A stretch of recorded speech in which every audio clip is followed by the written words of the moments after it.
What up, my fellow Knicks fans? This is your guy Marcellus Ease, and don't panic quite yet. Now, as we all know, this is an important year for Kristaps Porzingus. He will be a restricted free agent come next summer, and he is going to be looking to re-up for the max amount. And the Knicks have a couple questions before that happens. Can KP actually night in, night out become that number one guy? And also, what's going on with his injury?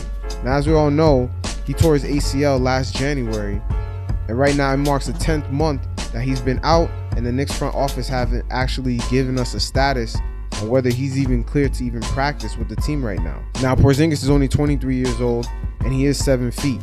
So, ACL injuries could be different depending on the players. Size, age, it's a lot of different factors. Now, how serious did they take going through rehab?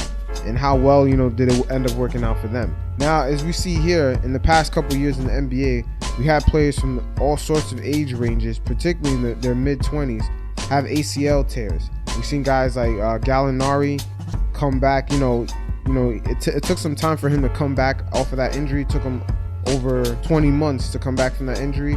We do have other guys like J.J. Hickson in his mid-20s. He came back within 7 months.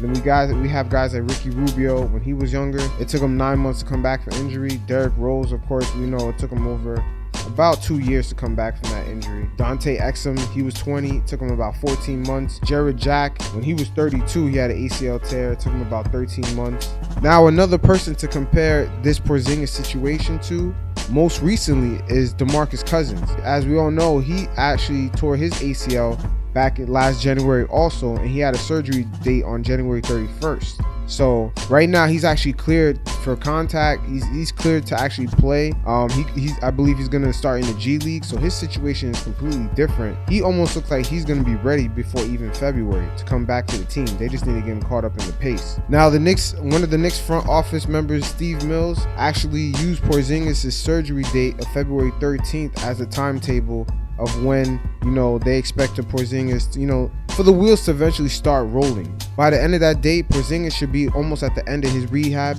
and he should begin practicing, with contact drills, etc. But overall, Porzingus is still young. He's 23. Like I said, in the past couple years in the NBA, because of advancement in modern medicine and surgical procedures, a lot of players, even in their mid-20s, even into their late 20s, they tear their ACLs, and it looks like it ranges anywhere from 7 months to return all the way to about 14 months. So it's different depending on the player. But, once again, this isn't important for the Knicks not to get caught up in perhaps another max salary that's actually going to go in vain, because we got to be careful with this. Just a little precaution with Porzingus, because he still has to fully prove night in, night outs, even on back-to-backs, on the road, going into the West Coast, that he can put up numbers and that he can handle all the workload physically and mentally. So this is important. We don't want to get stuck in another bad contracts. We're used to, the Carmelo deal, the Amari Stoudemire deal, going all the way back to Antonio McDyess, even going back to the Allan Houston, because even with Allan Houston, they invented the Allan Houston rule off of us signing him to a contract in which he got injured and we ended up getting fucked over. So just to wrap up, in the past couple years, players have taken anywhere from 7 months to about 14 months to come back. Let's just be patient. The Knicks are letting the young guys get burned. It would be nice to see if Porzingus can come back, to see how some of the young guys fit in with him, and also to see if Porzingus can handle workload and prove his worth. He's still got to prove it for a whole season to the Knicks to get this deal, but it doesn't look like that's going to happen in time. But let me know what you guys think. Check out the playlist below. I got a lot of New York City recent new music. The radio stopped supporting the local artists in the city. Check it out. It's pretty dope. And let me know what you guys think. Comment below. You guys stay safe. Peace.